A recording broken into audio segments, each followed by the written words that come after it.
guys, it's Omar Mouneimne from Ultimate Rugby, and today we're going to look at what makes a flank really effective in the modern rugby game. We're going to look at Tom Curry, Sam Underhill and Josh van der Flier. Now, obviously Josh van der Flier plays for Leinster and Ireland, Tom Curry plays for Sale in England, Sam Underhill plays for Bath and obviously England. Now all three are super young guys and really athletic, really world-class flanks.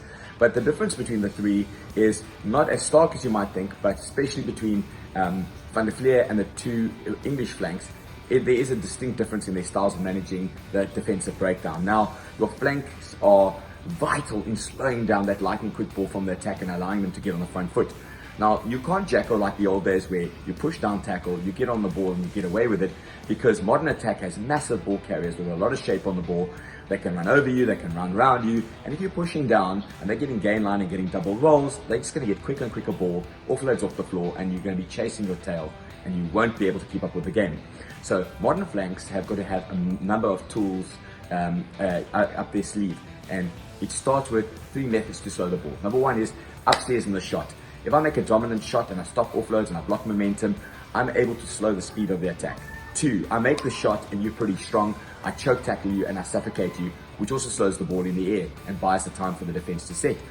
Now, when they hit the floor eventually, I also want to get into that breakdown and counter ruck or try and jackal the ball from that position. That's more effective than just pushing down and allowing that attacking breakdown to fly in and clean me on my neck and rip me off the ball pretty easily. So if you look at the three flanks, the stats are pretty interesting. You take some World Cup stats, you take some Champions Cup stats. Now, Van der Flier played 5 games in the Champions Cup, Tom played 3, and Sam Underhill played 2. So the stats are a little bit varied. What stands out between the Champions Cup stats and the World Cup stats, even though there's 1 or 2 games spare between the three of them, is the fact that Van der Flier makes 50% less dominant hits than the others. They all have a 90% tackle completion, and they all pretty much contest 50% of the tackles that they make. They 50% contest the breakdowns that they're involved in. I would say Tom Curry probably makes the biggest shots and gets involved most aggressively from a first contact perspective and then into the breakdown, and he makes good decisions there. Most flanks need to make good decisions of when to go into a breakdown and when not to. Van der Flier has more attacks at the breakdown in the sense that virtually every tackle he's trying to get in the breakdown, he's trying to jackal the ball.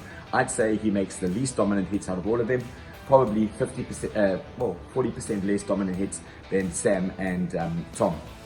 So if you ask me, the most important attribute is the ability to have versatility, to make big shots, to be able to choke tackle, to be able to counteract, to be able to jackal, and not just have a sniff at every breakdown and look like you've got a lot of involvement, but don't actually attract cleaners. Now the key for the flanker is he's got to slow the ball, but he's got to attract cleaners. If he choke tackles and it attracts 3-4 guys to get that ball to the ground, he's done his job.